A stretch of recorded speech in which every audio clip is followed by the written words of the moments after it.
Conseil des ministres, des mesures ont été annoncées par le Conseil pour la réduction du train de vie de l'État, notamment la suppression de toutes les lignes de crédit concernant l'acquisition des véhicules, mais encore la résiliation d'une dizaine de baux administratifs.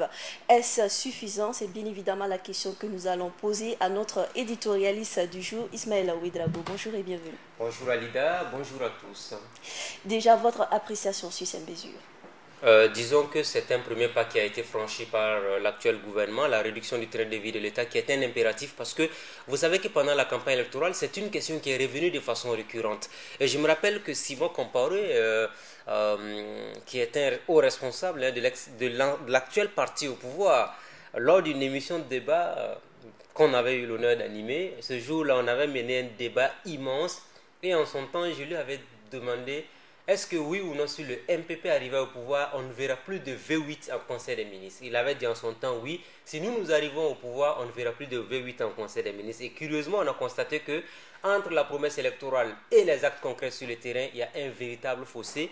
Et c'est ce fossé-là qu'on est en train de travailler à combler. Je pense que dans les jours à venir, ce qui nous revient en termes d'information, c'est que le gouvernement s'apprête à prendre une décision importante pour faire en sorte qu'on n'ait plus les V8 en ville. Ça veut dire que les V8, les véhicules ronflants qui consomment beaucoup de carburant, qui représentent par excellence l'expression même du pouvoir. Quand un ministre sort avec un V8, avec ses deux agents de sécurité et puis le protocole, ça fait tout un monde autour de lui. C'est ce qui rend l'homme fort, c'est ce qui rend le ministre en tant que tel. L'homme fort, c'est un mot assez dangereux. Vous savez que les hommes forts ont fini par fuir le Burkina Faso. On ne parle pas de ces cas-là.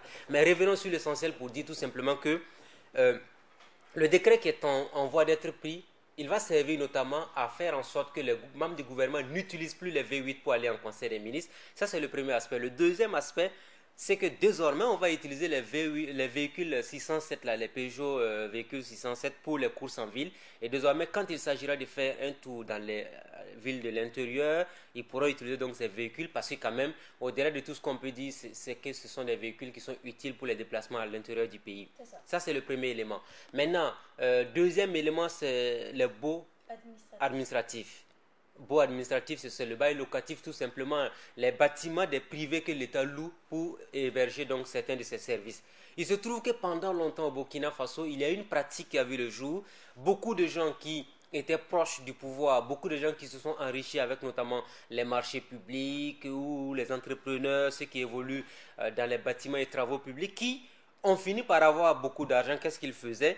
Ils louaient leurs bâtiments à l'État central. Conséquence, vous allez vous rendre compte que on est appelé à se poser des questions. Il y a souvent des services administratifs de l'État qui se retrouvent dans des maisons qui appartenaient à des anciens ministres, à des opérateurs économiques. Tout ça, ça a coûté au bas mot un peu plus de 5 milliards de francs CFA à l'État burkinabé l'année dernière. Et on veut mettre fin à cette pratique pour dire qu'à partir de maintenant, vous savez que malheureusement, quand on parle, c'est comme si on ne nous écoutait pas ou on ne nous écoutait pas assez.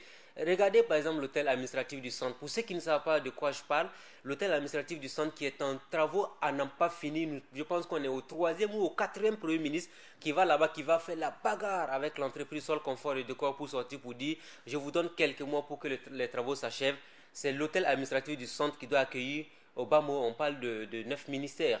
Cet hôtel est situé tout simplement à côté de l'aéroport. C'est en face de la base aérienne 501, si vous voulez, derrière la mairie de l'arrondissement de Bascui. En face de l'aéroport, vous allez voir le bâtiment bleu qui est inachevé depuis des années là. C'est ce bâtiment-là en question. On espère que cette année sera la dernière. En fait, vous savez que le Premier ministre Paul Kabatieba avait prévu de s'y rendre pour pouvoir mettre encore la pression avec une équipe gouvernementale. À la dernière minute, la rencontre n'a pas eu lieu. Et finalement, on attend de voir qu'est-ce qui va être fait dans ce sens-là. Finalement, est-ce suffisant? Ça, c'est la question. Est-ce que c'est suffisant? Je trouve aujourd'hui que pour un premier pas, c'est peut-être pas mal.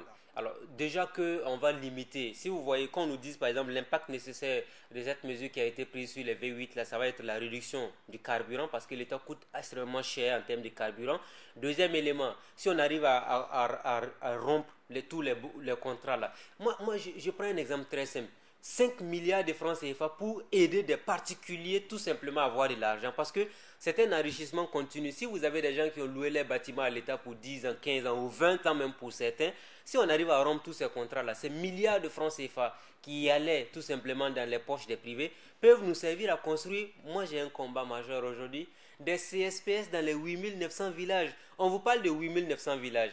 Est-ce qu'il y a des CSPS dans même 3000 villages? Je ne pense pas. Je suis Il y a des justement femmes... tentée de vous demander, M. Ouedraogo, l'impact justement de ces mesures sur le justement, quotidien des Burkinabés. Voilà, la première des choses, à mon humble avis, si le gouvernement est conséquent avec lui-même et si le gouvernement est décidément engagé à faire un travail pour le développement du pays, si vous rompez par exemple tous ces contrats-là avec les particuliers et vous avez une alternative pour que les services administratifs puissent se retrouver dans des conditions agréables de travail, ça veut dire qu'on sera désormais dans des bâtiments qui appartiennent à l'État, ça veut dire qu'on va réduire au maximum donc les fonds alloués à ce cadre-là. Qu'est-ce que cela donne pour conséquence? La première conséquence, c'est qu'on va économiser beaucoup d'argent. Ça faisait 5 milliards. Si on arrive à économiser 5 milliards, imaginez 5 milliards de francs CFA peuvent construire combien d'écoles sous paillotes au Burkina Faso? Premier élément majeur. Combien de maternités on peut réaliser avec cet argent-là? Parce qu'on a parlé de la gratuité, par exemple, des accouchements et autres. Mais il faut qu'il y ait des centres de santé pour le faire. Aujourd'hui, on n'a pas assez de centres de santé. On vous parle de 8900 villages. Les villages aujourd'hui dans lesquels on a des centres de santé, ça ne dépasse pas 2000 à 3000 villages. Et les 5000 autres villages, là, il faut des CSPS, des centres de santé et de promotion sociale. Si on arrive à les réaliser, avec tout cet argent qu'on va économiser, ben c'est une bonne chose pour le développement du pays. On se demande justement comment se passe cette communication au sein de ce gouvernement. Une chose est d'annoncer les mesures et concrètement, la conséquence, on ne sait pas quelle sera la conséquence justement. On annonce les mesures, on attend déjà l'application de celles-ci. Oui, mais bien sûr, parce qu'on se rend compte qu'il y a des difficultés d'application dans la mise en œuvre. Aujourd'hui, le gouvernement parle de la gratuité, mais finalement, vous avez vu le ministre de la Santé qui a fait ce qu'on pourrait qualifier de rétropédalage, parce qu'il s'est rendu compte que techniquement, ce n'était pas possible de toucher l'ensemble du territoire. Et systématiquement, on part dans l'expérimentation de 3 villes. Ouaga, Bobo, Koudougou, Ouaïbia, je ne sais plus. Mais en fait, c'est déjà pas mal pour commencer. L'esprit, c'est de commencer, quitte à ce qu'on arrive à se donner les voies et moyens pour aller au bout. Ça, c'est le premier élément. Le deuxième élément, il faut qu'on arrive à faire en sorte que quand on prend une décision importante au niveau du sommet de l'État, qu'on arrive à faire suivre cette décision-là des mesures concrètes sur le terrain. Les populations ne veulent pas de la politique de l'illusion. C'est vrai que l'illusion, c'est ce qui fait vendre la gouvernance dans un pays. On peut dire qu'on va créer 1 million d'emplois. Rochma Christian Kabore a prévu de créer 650 000 emplois à la fin de son mandat. Mais 650 000 emplois, il faut tenir compte du fait qu'il faut dynamiser le secteur privé du Burkina Faso. Si le secteur privé est fort, l'économie du pays marche.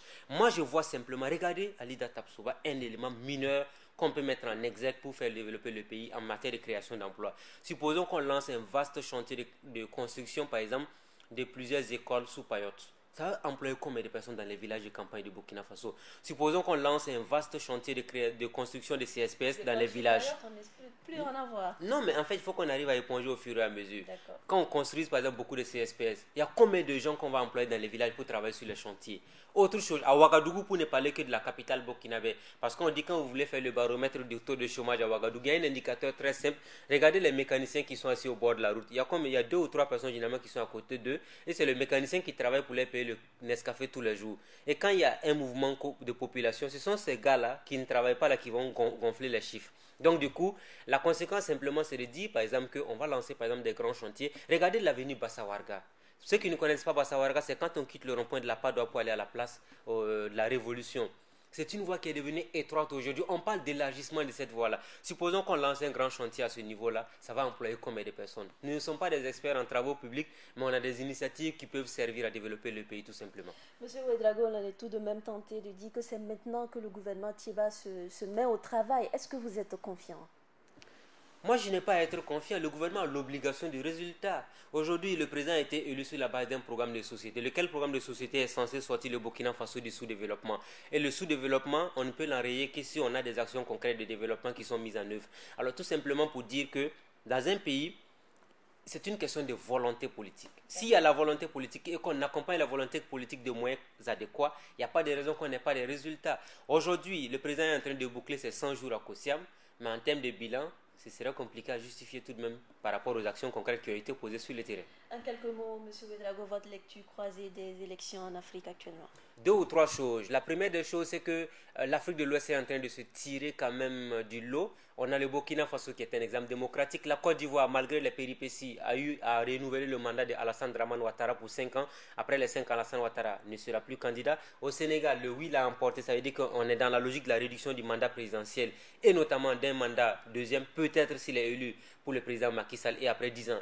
Il va débarrasser donc le plancher. Ensuite, quand on va plus loin, le Bénin avec l'alternance démocratique, parce qu'on a compris tout simplement qu'un parti au pouvoir ne peut pas imposer à une population un président. Il y a également le Niger, un peu de difficulté parce que le processus a été un peu escamoté avec le cas Ama Amadou. Maintenant, le gros problème de la démocratie sur le continent, c'est l'Afrique centrale. La RDC, le Burundi, le Congo-Brazza. Il faut qu'on arrive également dans ces pays-là à s'affranchir, avec notamment le Rwanda, parce que pour moi, quel que soit ce que Paul Kagame a fait pour le pays, il aurait dû partir, parce qu'il faut souvent quitter quand c'est plus intéressant que de se faire chasser par sa population. Parce qu'au-delà de tout ce qu'on peut dire pour le cas du Rwanda, il y a un fait, il n'y a pas de liberté d'expression et de démocratie véritable. Merci M. Ouedraogo d'être passé sur ce plateau. Merci de m'avoir reçu. C'est donc fini pour l'édito du jour avec Ismaël Ouedraogo, édito que vous pourrez retrouver sur notre page Facebook bookinginfo.tv.